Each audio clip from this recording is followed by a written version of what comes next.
নমস্কার বন্ধুরা, আমি তুহিন রিভিউলজি চ্যানেলে আপনাদের প্রত্যেককে স্বাগত জানাই।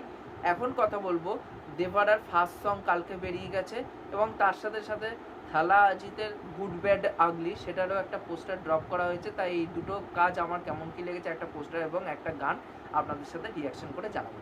তা দেখুন, প্রথমে যদি দেভারার ফার্স্ট সং ফিয়ার সং যেটা নাম দেওয়া হয়েছে সেটা নিয়ে যদি কথা বলি, তাই এই গানটা আমার কেমন লাগলো। তা দেখুন, গানটার মানে রিয়াকশান শুরু করার আগে আমি একটা কথা বলতে চাই যে প্রথমে তো এই গানটা যখন আপনি শুনবেন তখন কিন্তু লিওর যে ব্যাডাজমা গানটা আছে সেটার মতন কিন্তু আপনি ফিল পাবেন।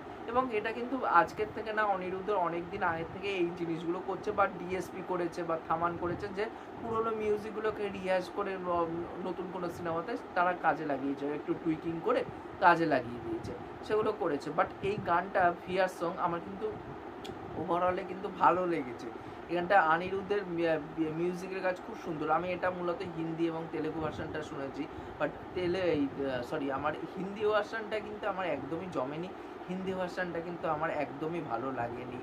তার একটাই কারণ, এখানটা মনে হচ্ছে যে পুরোপুরিভাবে ডাব করে দেওয়া হয়েছে। আজকে যখন একটা প্যান ইন্ডিয়া সিনেমা আসছে বড় আকারে, তাহলে মেকার্সদের উচিত যে অন্যান্য ইন্ডাস্ট্রির যারা মেকার মানে সিঙ্গাররা আছে তাদেরকে দিয়ে গান গাওয়ানো, বা লিরিসিস্ট যারা আছে তাদেরকে দিয়ে করানো, যেটা পুষ্পার ফার্স্ট সংটার ক্ষেত্রে হয়েছিল, পুষ্পা।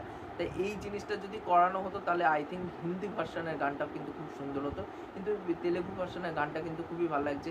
এখানটায় যে ভিজুয়ালগুলো দেখতে পাচ্ছি, ভিজুয়ালগুলো কিন্তু খুব সুন্দর লাগছে। অনিরুদ্ধের পুরো রকস্টারের মতন এখানটায় প্রেজেন্ট করা হয়েছে।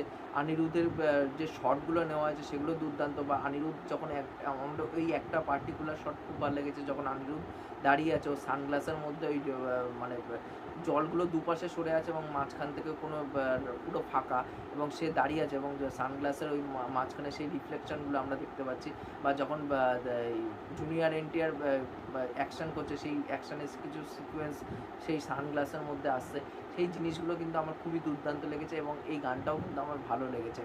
আমি ভেবেছিলাম যে প্রথমে যে অনিরুদ্ধের গান হয়তো প্রথম চোটে নাও ভালো লাগতে পারে, বাট আমার কিন্তু এই গানটা প্রথম চোটেই ভালো লেগেছে। এবার সিনেমা হলে গিয়ে কিন্তু এই গানটা আরও বেশি ওয়ার্ক করবে।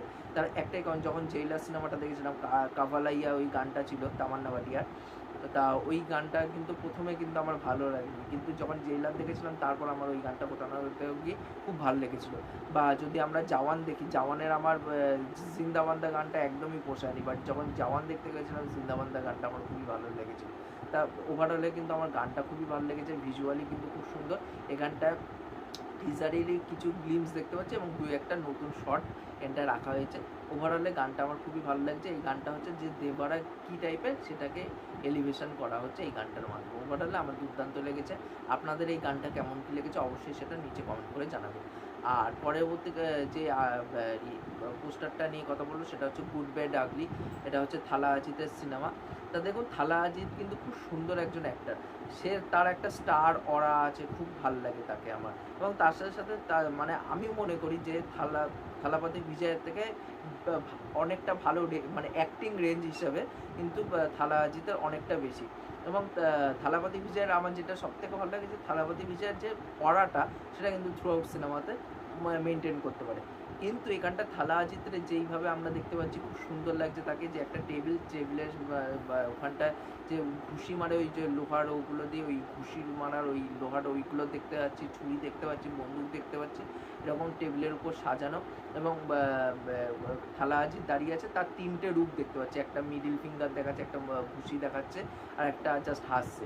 আর এই যেই ফাঙ্কি ওয়েতে দেখতে পাচ্ছি থালা অজিতরে, এটা কিন্তু থালা অজিত খুব সুন্দর করে মেনটেন করতে পারে। যদি আমরা আপনারা যদি থুনিভু সিনেমাটা যদি দেখে থাকেন বা বেদালাম সিনেমাটা দেখে থাকেন, বেদালামের যখন ওই জেলের মধ্যে ওই যেই টাকাটা নিয়ে ডায়লগ ছিল, যে টাকাটা নিয়ে তারপর গুন্ডাদের মারবে, পুলিশরা টাকা দিচ্ছে তারপর গুন্ডাদেরও মারছে, মানে পুলিশদের রক্ষা করার জন্য, ওই জায়গায় যে তার ওই জিনিসগুলো ওই দেখতে কিন্তু কোথাও না কোথাও গিয়ে ভালো লাগে। বা যখন শ্রুতি হাসান দেখে ফেলছে যে ও মারছে সবাইকে, তখন ওই যে ওর দানবীয় ব্যাপারটা, সেই ব্যাপারটাও কিন্তু খুব সুন্দর করে ফুটাতে পেরেছিল।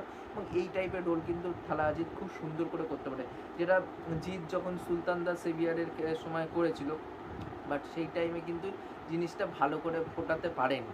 ওই মানে জিৎ সেই জায়গায় ফোটাতে পারেনি, সেই জায়গাগুলো কিন্তু খুবই খেলেও লেগেছিলো। বাট এটা আমি মনে করি যে যার যেটা বৈশিষ্ট্য সে সেটাই করতে পারে।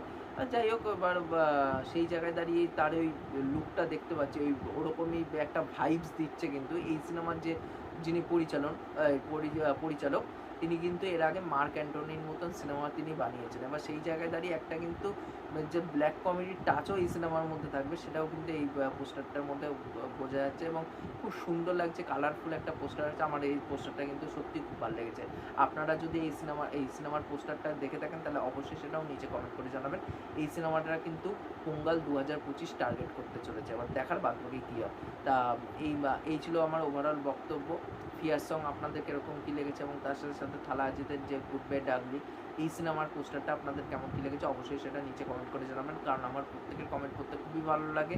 আর তার সাথে সাথে যদি আমার চ্যানেলটা সাবস্ক্রাইব করে দিয়ে যান তাহলে আরও বেশি ভালো লাগে, কারণ আমি মোটিভেশন পাই নতুন নতুন ভিডিও বানানোর জন্য। এখনকার মতন টাটা, বাই।